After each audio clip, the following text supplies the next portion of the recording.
Aceh Utara, seorang kakek 70 tahun memperkosa seorang gadis remaja juga di pabrik batu bata. Apa yang terjadi? Fenomena kegatalan laki-laki yang tidak tahu membawa libidonya itu kemana begitu. Enggak, ini kalau dewasa mungkin iya. Ya. Tapi ini pelakunya kan juga ada anak-anak remaja yang umur 17. Dalam saat sekarang ini dengan IT dan sebagainya yang sangat luar biasa, itu hampir tidak ada lagi pembatasan usia. Anak-anak justru sudah bisa buat anak ya. Ada nggak political will pemerintah Aceh untuk ini? Melihat kondisi hari ini? Nggak ada. Bisa disebut pemerintah memang abai atau membiarkan? Ya abai sebenarnya kalau menurut saya ya.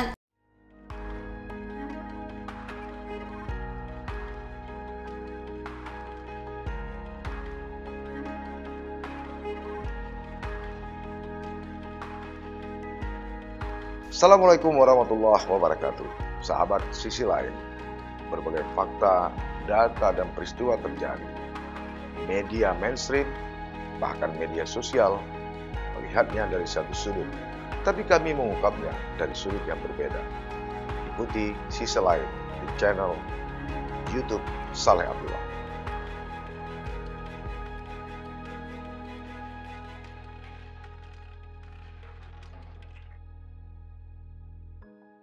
Assalamualaikum warahmatullahi wabarakatuh.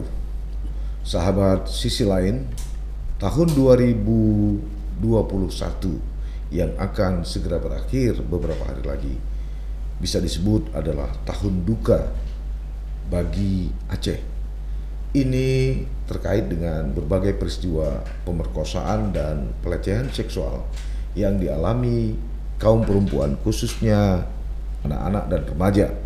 Dari catatan media Modus Aceh, pada Maret 2021, seorang ayah kandung dan paman dibebaskan Mahkamah Syariah Kabupaten Aceh Besar dan Aceh, padahal mereka telah memperkosa anak kandung atau keponakannya sendiri.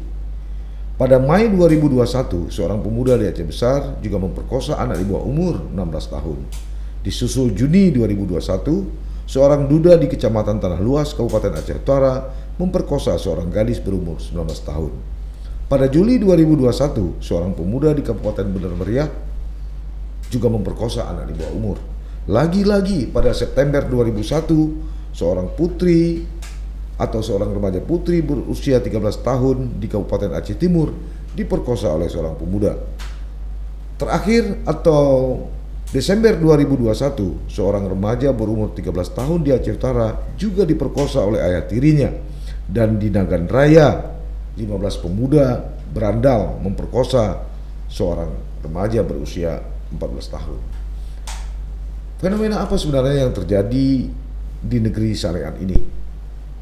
Kami mengundang Syarifah Rahmatillah, pendiri dan direktur Mitra Sejati Perempuan Indonesia. Assalamualaikum Bu Ipah. Waalaikumsalam warahmatullahi wabarakatuh. Ini saya panggil Bu, saya panggil apa? Ipah atau gimana? Ipah. Ipah. Kalau saya panggil Dik nanti cemburu.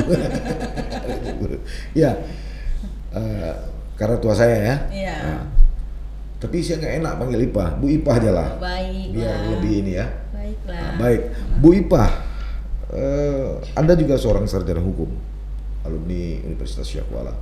Sebenarnya ini fenomena apa? Dalam setahun ini saja, terakhir kemarin di Kurung Rukuh, Aceh Utara, seorang kakek 70 tahun memperkosa seorang gadis remaja juga di pabrik batu bata. Apa yang terjadi? Fenomena apa ini? Makasih Bang Saleh. Ya. Saya kalau ditanya ini fenomena apa, maaf terus terang, ini sangat miris. Ya. Sampai ya kalau ditanya pendapat saya sebagai seorang perempuan, Ya. ya saya sangat sedih dan bahasa Aceh hanatu oh begali lagi nyan kira-kira. Cuma kalau ditanya ini fenomena apa, ya lucu-lucunya saya bisa jawab fenomena kegatalan laki-laki yang nggak tahu membawa membawa libidonya itu kemana begitu. Ya, itu kalau ditanya fenomena secara jawaban saya secara bahasa kekinian begitu. Enggak, ini kalau dewasa mungkin iya. Ya. Tapi ini pelakunya kan juga ada anak-anak remaja yang umur 17.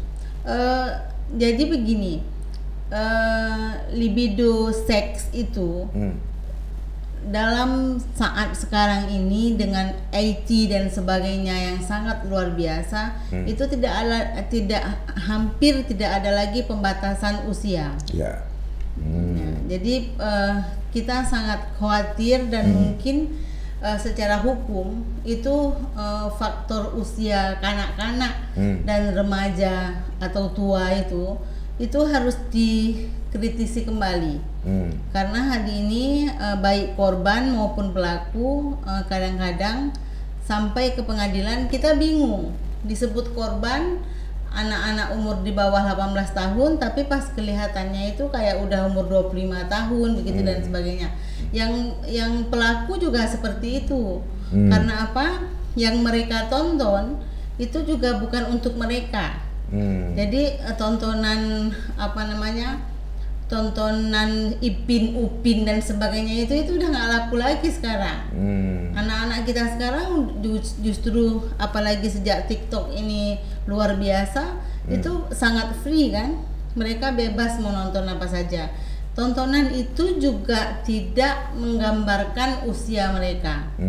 Sekarang bebas semua loh. Kakek-kakek yang dulu juga nggak pernah main TikTok, sekarang hampir di TikTok hampir semua ada kakek-kakek. Anak-anak yang dulu kita sebut harusnya mereka tonton Ipin Upin bla bla bla dan sebagainya, sekarang kita juga nggak bisa larang. Apalagi ditambah oleh ibu-ibunya yang relatif tidak peduli dengan tontonan anak dan sebagainya. Jadi kalau dulu main patok lele, sekarang main TikTok. Nggak ada lagi. Anak itu only patok lele yang bagi-bahan. Jadi sekarang anak-anak diam di rumah bukan anak-anak sehat, tapi anak-anak yang kita khawatirkan berperilaku kurang adab seperti itu. Nah, jadi ibu-ibunya pun ini, maaf saya sebut ibu-ibu bukan bias gender karena ibu yang lebih dekat dengan anak kan gitu. Ibu-ibunya pun sekarang anak ndak minta handphone, dia tawarkan handphone supaya dia bisa mengerjakan yang lain biar anaknya itu aman. Kan gawat. Nah, jadi istilah kanak-kanak, remaja dan dewasa itu harus dilihat kembali, harus kita kritisi kembali. Pantas nggak anak sebegitu masih disebut anak-anak? Anak-anak itu ukurannya apa? Kalau dulu disebut anak-anak ukuran emosional mereka, ukuran fisik, dan sekarang itu udah nggak bisa lagi. Anak-anak justru sudah bisa buat anak ya. Ya, itu dari segi sektor teknologi. Tapi ada juga yang menyebut bahwa memang tata nilai masyarakat kita sudah memang mulai jauh dari hal-hal keagamaan, budaya malu. Bisa jadi. Itu juga salah satu penyebab. Saya sebut tadi pertama itu bicara anak-anak, karena kan Bang Saleh menyebut itu pelakunya itu nggak cuma anak-anak, tapi dewasa dan sebagainya. Nah itu dari faktor. Jadi begini, perilaku seksual yang terjadi ini itu kan harus dilihat dari faktor internal dan eksternal. Jadi faktor internal itu dari segi si pelakunya itu. Yang eksternal itu bla bla bla lah dan sebagainya, yang dia sebut misalnya perempuannya ini terlalu seksi bla bla dan sebagainya, itu eksternal. Nah, yang kalau kita mau bahas secara internal, hal-hal yang menyebabkan si pelaku melakukan hal yang tidak diinginkan tadi itu banyak. Yang pertama itu pendidikan. Pendidikan, makanan, bla bla bla dan sebagainya. Nah, pendidikan itu yang termaksud tadi yang pendidikan agama yang Bang Saleh sebutkan. Jadi sekarang ini kita harus Islamkan negeri Islam kita ini. Jadi jangan hanya tempel-tempel syariah. hanya mendaule pi masabohnya sekarang laundry aja laundry syariah. Apanya nih syariah? Perbankan syariah. Perbankan syariah. Jadi sekarang 2 hari lagi pacaran syariah. Iya. Nah, jadi itu maksud saya. Jadi mengislamkan Islam itu, ini kan udah Islam kita semua. Mengislamkan Islam itu yang harus dilakukan lagi sekarang. Nah, jadi harus disyahadatkan kembali. Iya. Jadi terserah lah. Jadi yang penting sekarang bagaimana guru atau pembuat regulasi itu mendesain kembali hal yang untuk menjadi Islam yang sesungguhnya itu. Kita kan hari ini nggak sanggup hidup di negeri pura-pura seperti ini. Ya kan pura-pura ya. Negeri pura-pura. Pura-puranya di mana? Pura-pura Islam. Oh gitu ya. Padahal nggak Islam. Prakteknya perbuatannya di luar Islam. Kan ya, gitu. ini di tahun 2001 ini sangat ngeri. Hampir setiap bulan kejadian. Makanya kita menulis bahwa ini predator syahwat di negeri syariat ini kan. Ya itu tadi, termasuk itu yang harus disyariahkan, harus diislamkan kembali. Ya, dengan situasi seperti ini ya, dengan sudah bisa disebut keadaan darurat, tapi kok pemerintah daerah diam-diam aja nih, nggak ada tanggapan apapun. Seolah-olah ini nggak akan pernah terjadi, tapi setiap hari orang luar, baik di Aceh, di Indonesia maupun di luar negeri membaca melalui media-media online kan. Iya sih.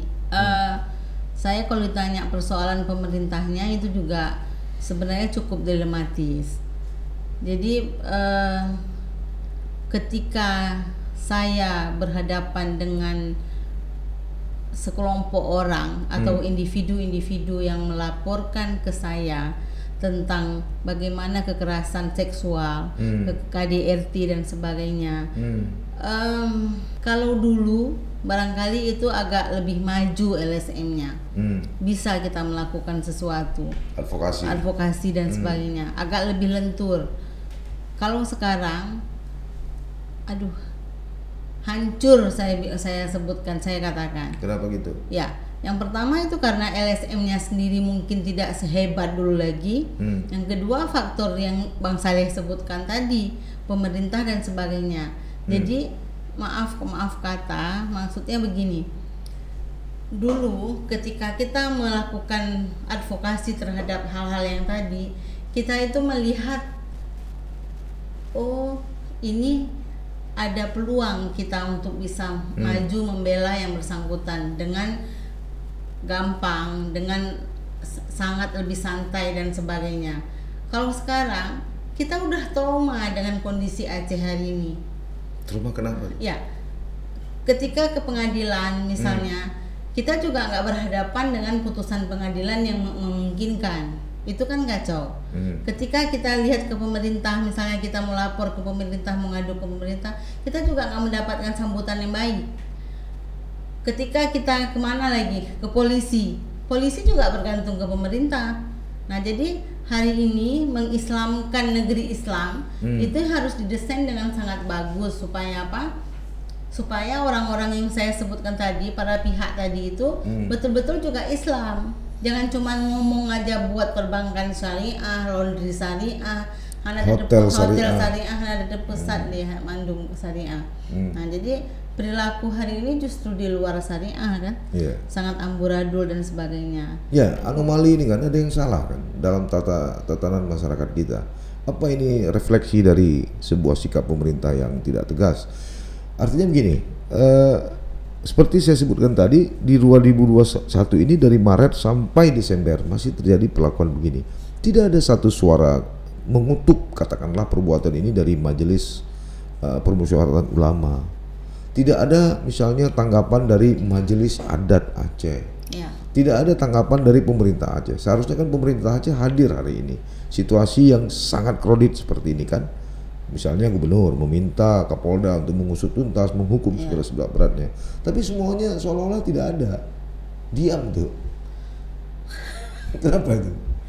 Itu saya nggak tahu ya. Mungkin pemerintah yang bisa jawab. Saya kemarin kan nggak, artinya sebagai kalau pandangan saya di luar pemerintah ya perilaku itu yang memang perilaku konyol. Jadi mungkin begini ya, harus ada yang kena di keluarga mereka, baru mereka itu melakukan hal-hal yang kita sebutkan tadi. Tapi kalau enggak ya slow saja, slow but not sure, kayak gitu aja. Atau mereka bagian dari pelaku, cuma agak sedikit legal gitu ya. Kalau ini kan tidak legal gitu ya. Enggak, ini kan duga-duga. Ya, jadi membuat kita kan menduga-duga karena mereka perilakunya seperti itu. Jadi MPU pun, MAA pun, habis itu apalagi yang MM-nya yang NPD pun, itu kan nggak ada suara yang bulat yang mengutuk perilaku predator seks itu misalnya. Jadi sekarang yang ngomong kita sendiri misalnya, kemana itu? Nggak nyangkut kan? Nah jadi terus misalnya hari ini media, melalui media kita ngomong bla bla bla dan sebagainya, mereka juga karena nggak kena ke mereka. Jadi uronyo kan mesuka kendang kurengnya kan baru sibuk. Jadi ya bersantai-santai sajalah dengan kondisi Aceh seperti ini. Ya kan kasihan sekali misalnya seperti di Dagan Raya, seorang anak karena merasa dia lapar keluar cari snack, tiba-tiba dia tidak kembali, 2 hari disekap, diperkosa oleh 14 remaja lagi kan. Ini kan di luar akal sehat untuk sebuah negeri syariat ya. Saya aja Bang Saleh dengan mendengar anak di Dagan Raya itu, yang bisa saya lakukan cuman menghimbau keponakan-keponakan saya, cuman lon bega yang berdegahan sampai jak tidur. Itu yang bisa kita lakukan. Karena apa? Kalau kita di polisi misalnya, polisi yang datang seperti sekarang vaksin dan sebagainya ke kampung-kampung atau ke orang-orang yang punya anak dia suruh jaga dan sebagainya, itu udah lain lagi. Tapi ini kan nggak dilakukan. Kita sebagai ibu, saya sebagai perempuan, yang bisa saya lakukan ya begitu. Untuk ditanya oleh ibu-ibu yang hanatru infonya bagainya, pakan teman kak napa bilang itu sudah. Nya anak dren karena laga kan tak berhaju, anak dren laga sehat dan sebagainya. Sampai di dengan inan bahagia. Nah jadi itu karena apa? Karena saya merasa walaupun saya nggak punya anak perempuan, tapi maksudnya saya rasakan kiban mak anak inangnya menghadapi anak seperti itu kan. Berbeda kalau suka sama suka, berarti itu insiden kan gitu kan. Itu sudah pacaran. Nah tapi nyokan dia dipaksa untuk melakukan pemerkosaan itu, akhirnya dia pulang, jadi akhirnya. Sahabat, sisi lain selain faktor teknologi, kurang pedulinya penguasa di Aceh ini, ada juga yang menyebut bahwa regulasi yang ada saat ini yaitu kanun jinayat belum maksimal memberikan efek jera. Persis seperti itu, apakah benar pendapat seperti itu? Jangan lupa like, komen, dan subscribe. Serta aktifkan lonceng notifikasi. Menurut Bu Ipa gimana dalam perspektif hukum? Benar nggak tuh bahwa kanun jinayat ini juga perlu direvisi? Iya, jadi begini. Kalau bicara regulasi secara hukum itu kan tidak ada yang sempurna. Dia setiap waktu itu perlu dan bisa kita revisi, tergantung dengan kondisi di daerah, di tempat kita masing-masing. Nah, kalau ini kemudian kita tuhankan, kita pegang dan kita bilang ini sangat sempurna, ini yang salah. Nah, jadi kalau kita kemudian ingin merevisi, maka lakukanlah revisi dengan segera. Lakukanlah revisi dengan segera dengan melihat kondisi kita hari ini. Bisa jadi berapa bulan ke depan berubah lagi, nggak ada masalah kan gitu. Nah jadi saya pikir betul memang kanun jinayah itu belum sangat paripurna untuk hari ini, ya karena memang kan perubahan teknologi dan sebagainya ini menyebabkan seseorang melakukan hal itu misalnya.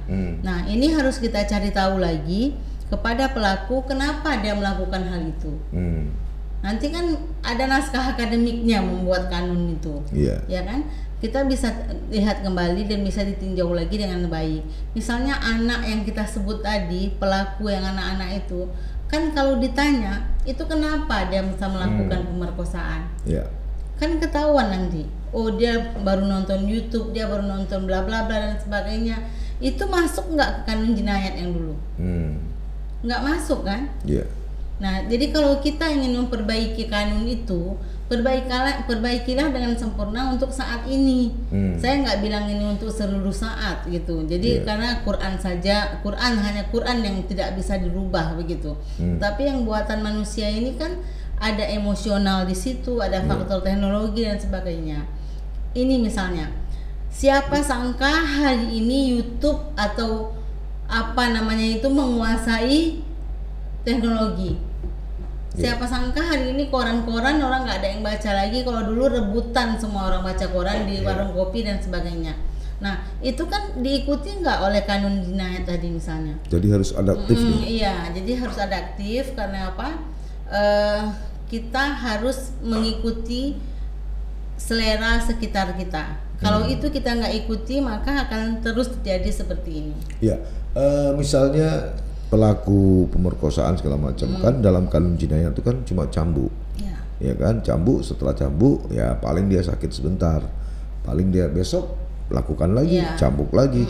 Ini kan jauh tertinggal dengan rancangan hukum nasional yang sampai ada usulan untuk dikebiri kan. Nah, jadi menurut Ibu Ipa gimana nih? Kita ketinggalan jauh. Sebenarnya enggak juga, karena kalau cambuk itu kan diharapkan sebenarnya efeknya itu kan keluar dan ke dalam, internal dan eksternal. Jadi ke orang yang dicambuk itu merasa dia memang malu, akhirnya dia berubah. Secara eksternal juga orang yang melihat juga ada rasa takut gitu. Targetnya seperti itu. Iya, targetnya seperti itu. Tapi cambuk yang dilakukan sekarang itu cambuk betul-betul atau enggak? Itu dulu yang harus kita analisa dengan baik. Jadi hari ini misalnya pelaku pencurian, pelaku penganiayaan atau pelaku yang ruda paksa dan sebagainya itu dicambuk, kemudian dipertontonkan. Memang harusnya seperti itu. Habis itu disebarkan lewat media, YouTube dan sebagainya. Enggak ngaruh kan? Enggak. Nah itu juga harus dikaji. Itu maksud saya. Harusnya misalnya ada hukuman tambahan ya, putusan diusir dari kampung itu, ya kan? Iya. Itu ada sanksi sosial. KTP-nya dicabut, misalnya ya. Nah, ini enggak. Habis itu yang si yang pelaku, kalau yang dicambuk tadi bisa lagi bersosialisasi di masyarakat dengan baik. Enggak hana ya membacut di hana ngeri. Jadi betul apa enggak yang dilakukan itu? Itu dulu. Nah, jadi kalau cambuknya itu betul-betul membuat efek jera ke si yang dicambuk, itu yang kita harapkan. Nah, efek jera gimana? Harusnya ada nggak kemudian evaluasi terhadap cambuk itu? Apakah cambuk yang dipegang itu betul? Apakah cambuk yang dipegang itu bisa melukai yang dicambuk? Ada nggak evaluasi? Tapi nanti kena HAM lagi. Ya itu yang saya maksud, itu yang harus dipisahkan. Teman-teman pegiat HAM nanti protes lagi. Ya, kalau kita melakukan hukum cambuk itu kan hukum Islam. Ya kajilah secara baik, jangan sampai itu melanggar HAM. Ini saja banyak yang protes juga. Hukum cambuk di Aceh, ya kan? Iya. Ketika kita mempertanyakan efektivitas dan kualitas hukum cambuk di sudut lain, teman-teman juga mengatakan ini udah melanggar HAM. Melanggar HAM, betul memang. Tetapi berdirinya hukum kita itu gimana? Apa harus campur aduk antara hukum Islam dengan hukum Belanda dan sebagainya? Jadi kalau hukum Islam dibiarkan boleh berlaku, berarti boleh juga dong sebenarnya hukum Islam melakukan hal sebagaimana hukum Islam yang lainnya. Nah, kemudian ini yang saya pikir harus terus dievaluasi dan dijaga. Tugas yang mengevaluasi itu tentu kan pada regulasi. Yang bertanggung jawab pada regulasi ini adalah eksekutif dan legislatif. Lagi-lagi saya coba tanya ke Ibu Ipa, sejauh yang Bu Ipa pantau, ada nggak political will pemerintah Aceh untuk ini? Melihat kondisi hari ini? Nggak ada. Nggak ada. Kenapa itu menurut Bu Ipa nggak ada? Karena item yang harusnya dicambuk itu masih terlalu rendah kalau untuk ukuran regulasi. Enggak, maksud saya begini. Ini kan media setiap hari nih. Tapi seolah-olah nggak pernah terjadi. Orang pun nggak ngomong lagi di warung-warung kopi gitu. Enggak, maksud saya hukum cambuk itu yang diberikan hanya untuk item-item tertentu saja. Jadi nggak seluruh item yang tinggi, yang item yang itu bisa dilihat skala nasional dan sebagainya. Jadi karena itu hanya item-item yang sangat kecil dan sangat nggak rumit sebenarnya, itu kan akhirnya pihak legislatif dan bukan legislatif ya, legislatif itu kan yang buat, yang pelaksananya itu kan eksekutif dan yudikatif. Itu juga merasa cambuknya itu juga nggak sedang diperhatikan oleh semua orang. Ketakutan mereka untuk mencambuk itu hanya kepada apa namanya, desakan dari pihak-pihak yang biasanya adalah apa namanya, kelompok penggerak HAM dan sebagainya, begitu saja. Nah, jadi kalau dia mau melakukan cambuk itu dengan baik dan dengan benar, harusnya dia takut kan? Takut kalau itu nggak berhasil begitu. Ini nggak, Bang Saleh kenal nggak yang tukang cambuk itu siapa? Nggak kan? Sama, saya juga nggak tahu. Pernah nggak kita lihat alat cambuknya itu? Nggak pernah. Pernah sesuai apa sama dengan masa-masa Islam yang dibicarakan itu? Enggak kan? Tahu nggak kita baju yang dipakai itu lapisannya berapa? Nggak tahu. Nggak ada juga. Tahu nggak kita baju yang dipakai itu terbuat dari kain apa? Nggak tahu. Itu juga nggak tahu. Nah, itu sebenarnya semuanya harus dievaluasi dengan baik. Dan itu harus dilakukan oleh siapa? Oleh pihak yudikatif, oleh pihak eksekutif dan legislatif, monitoring yang mereka lakukan. Tapi itu kan enggak. Sekarang malah lagi ke hayu-hayu cambuknya. Kan sedih kita. Saya waktu baca saya tahu melalui media tentang cambuk itu, karena menurut informasi tidak seluruh daerah itu mempunyai dana yang cukup untuk cambuk. Jadi ada beberapa daerah justru nggak melakukan cambuk, gitu ya. Itu informasi yang saya dapat. Nah, evaluasi seperti itu dilakukan nggak? Harusnya kan dilakukan lagi. Berapa butuh biaya untuk mencambuk itu? Berapa orang yang harus dicambuk? Nah, ini tidak ada biaya, tidak terbukanya informasi. Bisa disebut pemerintah memang abai atau membiarkan kondisi seperti ini? Ya, abai sebenarnya kalau menurut saya ya. Tapi sebenarnya begini, kita harus all out kalau kita mau melaksanakan satu regulasi yang kita mau. Apalagi kita sekarang ini kan benturan hukumnya tinggi. Ada hukum nasional, ada hukum lokal, ada dan sebagainya. Jadi untuk melakukan hukum cambuk ini kan hukum lokal. Dia perlu dana dan biaya yang besar. Itu bisa nggak disubit misalnya dari sumber yang lain untuk menutup ini? Oke, terlepas dari hukum cambuk tadi, regulasi hukum cambuk tadi, kembali lagi ke pokok persoalan. Kasus kekerasan seksual, pemerkosaan yang dilakukan, Bu, menurut Bu Saripah, sekali lagi, sudah seperti apa kondisi mental spiritual orang Aceh? Kita harus berani dong kritik. Ini orang Aceh. Jangan mentang-mentang orang Aceh kan nggak ada jaminan juga masuk surga kan? Itulah. Jadi apa namanya? Ini membuat kita sangat miris sebenarnya. Luar biasa miris. Lebih miris lagi dari maulid Nabi yang dilakukan sampai 3 bulan di Aceh. Jadi bayangkan maulid Nabi tempat lain itu hanya sekedarnya saja, di kita itu 3 bulan. Maulid awal, maulid tengah, maulid akhir di Aceh. Jadi sangat tidak imbang maulid yang dilakukan dengan sukaria di Aceh dengan perilaku yang sama sekali nggak meneladani Rasulullah. Nah, jadi itu yang harus dievaluasi oleh MPU, MAA dan MPD tadi. Jadi kepu yang pegat maulid sampai urung sampai enggak perut-perut hanjit maju ya. Nah, setelah maulid itu ada nggak mereka sampaikan esensi dari cara hidup Rasulullah, perilaku seks Rasulullah dan sebagainya. Iya. Itu kan nggak berimbang. Ya, apa terhadap kondisi ini, apa kritik Bu Syarifah terhadap pemerintah daerah? Saya mau mereka itu kembalilah ke ruh yang sebenarnya.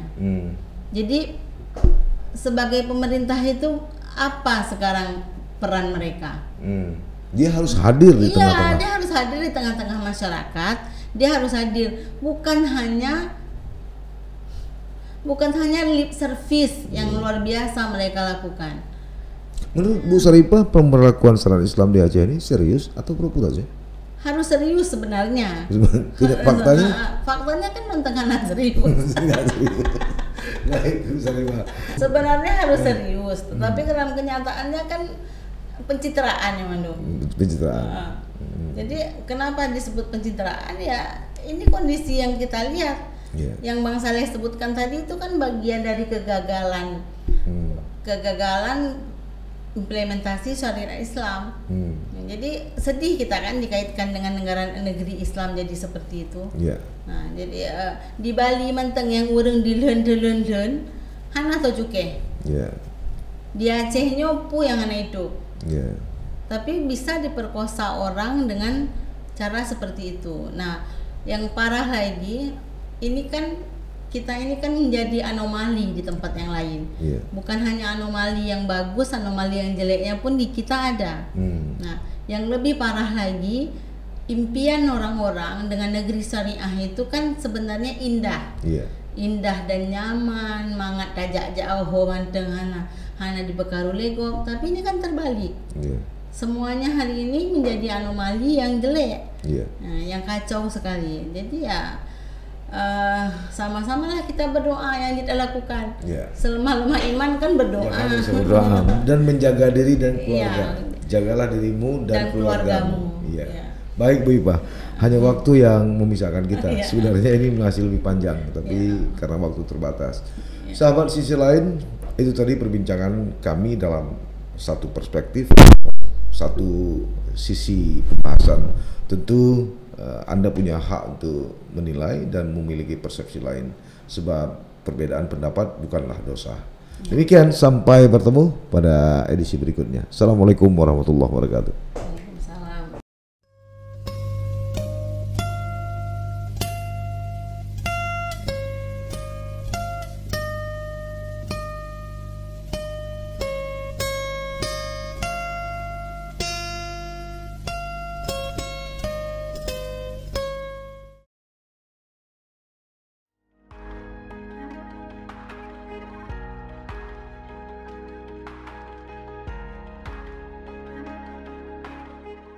Jangan lupa like, komen, dan subscribe.